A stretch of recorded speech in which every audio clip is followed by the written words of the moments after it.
Okay तो आज का हमारा टॉपिक है डेडलॉक अवॉइडेंस, जिसमें हम सबसे पहले रिपीट करेंगे डेडलॉक के कंसेप्ट को। उसके बाद डेडलॉक अवॉइडेंस की डेफिनेशंस को देखेंगे। उसके बाद इसकी वर्किंग को समझेंगे फ्लो चार्ट की मदद से विद एनिमेशन। फिर उसके बाद कुछ की पॉइंट्स की बात करेंगे और उसके बाद हम देखेंगे डेडलॉक अवॉइडेंस के एल्गोरिथम के नेम्स को। ओके तो अब बात करते हैं डेडलॉक की। हम मान लेते हैं हमारे पास दो प्रोसेसेस हैं, प्रोसेस 1 और प्रोसेस 2, और दो रिसोर्सेज हैं, प्रिंटर और हार्ड डिस्क।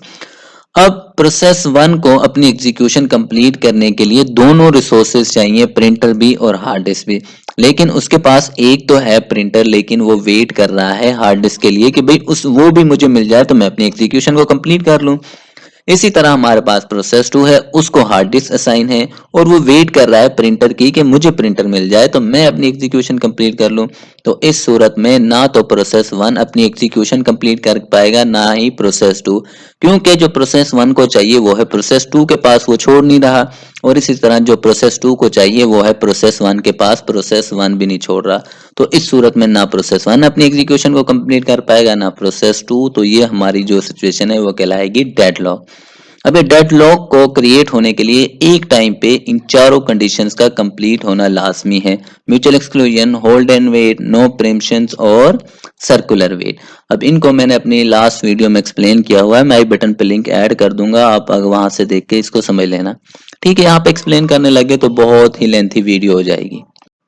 तो अब बात करते हैं हम डेडलॉक अवॉइडेंस की। Is a method used in operating system to prevent a deadlock from occurring by carefully analysing each resource allocation request. मतलब ये हमारे पास क्या एक प्रोसेस है और ये हमारा एक रिसोर्स है। तो हमारा जो प्रोसेस 1 है वो रिक्वेस्ट करता है प्रिंटर के लिए कि मुझे प्रिंटर चाहिए एग्जीक्यूशन के लिए। तो एलोकेशन से पहले इसकी रिक्वेस्ट को केयरफुली एनालाइज किया जाएगा। क्यों? The system make decision to grant और deny request based on whether it leave in the safe state. अब ये डिसाइड करता है एनालाइज करके कि अगर मैं इस प्रिंटर को असाइन कर देता हूं प्रोसेस 1 को, क्या मैं सेफ स्टेट के अंदर रहूंगा। सेफ स्टेट मतलब क्या, डेडलॉक क्रिएट नहीं होगा।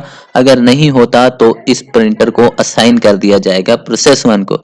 लेकिन अगर डेडलॉक क्रिएट होता है तो इस रिक्वेस्ट को डिनाई कर दिया जाएगा कि भाई आपको रिसोर्स एलोकेट नहीं किया जाएगा, क्योंकि आपकी वजह से डेडलॉक क्रिएट हो रहा है। ठीक है, तो सेफ स्टेट की बात करें, where the system allocate resource to each process up to its maximum declare need in some order still avoid the deadlock. मतलब ये हमारे पास क्या है, चार प्रोसेसेस हैं। इन प्रोसेस की नीड की बेस के ऊपर, मिसाल के तौर पे इसे 5 चाहिए, इसको 2 चाहिए, इसको 5 चाहिए, इसको 6 चाहिए। तो इनकी जरूरत के मुताबिक इनको रिसोर्स एलोकेट कर दिए गए हैं। ये करने के बाद ये डेडलॉक क्रिएट नहीं करते तो इनको हम बोलते हैं सेफ स्टेट। अब ये सेफ स्टेट किस तरह से पॉसिबल है? ये पॉसिबल होती है सेफ सीक्वेंस से। सेफ सीक्वेंस क्या होता है? सीक्वेंस ये, अब जैसा कि प्रोसेस 1 को पहले एग्जीक्यूट करेंगे, 2 को करेंगे, 3 को, फिर 4 को, ये सीक्वेंस नहीं है। ये सीक्वेंस तो है लेकिन हो सकता है ये सीक्वेंस सेफ ना हो। सेफ क्या होगा? हो सकता है सबसे पहले उसको प्रोसेस 3 एग्जीक्यूट करना पड़े, फिर उसके बाद प्रोसेस 2 को, फिर 4 को, फिर 1 को। तो इस सीक्वेंस से अगर एग्जीक्यूट करेंगे तो डेडलॉक क्रिएट नहीं होगा। तो इस सीक्वेंस को हम बोलेंगे सेफ सीक्वेंस। अगर 1 2 3 4 से करते तो हो सकता है डेडलॉक क्रिएट हो सकता था, तो उसको हम बोलेंगे अनसेफ सीक्वेंस। और जो हमने किया था पहले 3 2 4 1, इससे अगर नहीं हो रहा है सीक्वेंस से तो इसको हम बोलते हैं सेफ सीक्वेंस। ठीक है, डेडलॉक अवॉइडेंस है, उसका मकसद ये होता है कि भाई सिस्टम को अनसेफ स्टेट के अंदर एंटर ही ना होने दिया जाए। तो अब हम फ्लो चार्ट की मदद से इसकी वर्किंग को समझेंगे। तो ये हमारे पास प्रोसेस 1 है। प्रोसेस 1 क्या करता है? रिक्वेस्ट करता है रिसोर्स की। तो फिर उसकी रिक्वेस्ट चेक की जाती है कि भाई किस रिसोर्स की वो रिक्वेस्ट कर रहा है, क्या प्रिंटर की कर रहा है, स्कैनर की कर रहा है, या फिर मेमोरी की कर रहा है। तो हम मान लेते हैं वो आईओ डिवाइस में से प्रिंटर की रिक्वेस्ट कर रहा है। तो फिर वो रिक्वेस्ट यहाँ पे आती है, यहाँ पे चेक की जाती है क्या प्रिंटर अवेलेबल है, क्या वो रिसोर्स अवेलेबल है जिसकी रिक्वेस्ट की गई है। तो अगर तो वो नहीं अवेलेबल तो रिक्वेस्ट जाती है हमारी यहाँ पे आ जाएगी। नो का मतलब कि भाई यहाँ पे वो रिसोर्स अवेलेबल नहीं है, तो इस रिक्वेस्ट को डिनाई किया जाए, यानी कि कैंसिल किया जाए। तो वो रिक्वेस्ट क्या हो जाती है? खत्म कर दी जाती है, डिनाई कर दी जाती है। लेकिन अगर रिसोर्स अवेलेबल है तो फिर वो रिक्वेस्ट जाएगी हमारी यहाँ पे। फिर क्या करेगा, resource will allocation keep the system safe state. तो अब चेक किया जाएगा, अगर मैं इस रिसोर्स को एलोकेट कर देता हूं इस रिक्वेस्ट की बेस पे, तो क्या मेरा सिस्टम सेफ स्टेट के अंदर रहेगा। अगर रहेगा तो ओके, फिर क्या किया जाएगा, उस रिसोर्स को एलोकेट कर दिया जाएगा, वो अपनी एग्जीक्यूशन को कंप्लीट करेगा, उसके बाद वो पर रिक्वेस्ट एंड हो जाएगी।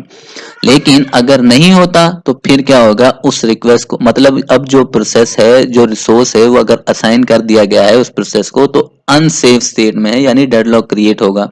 तो फिर उस रिक्वेस्ट को क्या कर दिया जाएगा, डिनाई कर दिया जाएगा। ठीक है, तो इस तरह से बेसिकली वर्किंग होती है हमारे डेडलॉक अवॉइडेंस की। उसके बाद इसके साइकिल की बात करें तो सबसे पहले डिक्लेयर नीड्स। जो भी प्रोसेस आता है, फॉर एग्जांपल प्रोसेस 1 आया है, वो बताएगा कि भाई उसे कितने रिसोर्सेज चाहिए, 2 प्रिंटर चाहिए या 1 प्रिंटर चाहिए या स्कैनर चाहिए या मेमोरी चाहिए। उसके बाद असेस किया जाता है कि भाई अगर सिस्टम चेक करता है, अगर मैं इसको असाइन कर देता हूं तो क्या डेडलॉक क्रिएट होगा, क्या मैं सेफ स्टेट के अंदर रहूंगा। अगर रहेगा तो ठीक है, उसको एलोकेट कर दिया जाएगा, अगर नहीं तो फिर क्या कर दिया जाएगा, उसकी रिक्वेस्ट को डिनाई कर दिया जाएगा। फिर असाइन करने, मान लेते हैं सेफ स्टेट के अंदर है, तो फिर क्या किया, असाइन किया, फिर मॉनिटर करेंगे उसकी सेफ्टी को, जो हमारा रिसोर्स है उसको ट्रैक करते रहेंगे उसकी सेफ्टी को। और उसके बाद रीअसेस, जब एलोकेट कर दिया जाएगा उसको दोबारा से चेक करेंगे, री एलिवेट करेंगे कि भाई क्या सेफ स्टेट के अंदर है। तो ये बेसिकली साइकिल होता है हमारे डेडलॉक अवॉइडेंस का। उसके बाद कौन कौन से एल्गोरिथम है जो डेडलॉक को अवॉइड करते हैं, जिनमें हमारे पास सबसे पहला है बैंकर एल्गोरिथम और दूसरा है रिसोर्स एलोकेशन ग्राफ। इनको हम नेक्स्ट वीडियो में डिटेल में एक्सप्लेन करेंगे।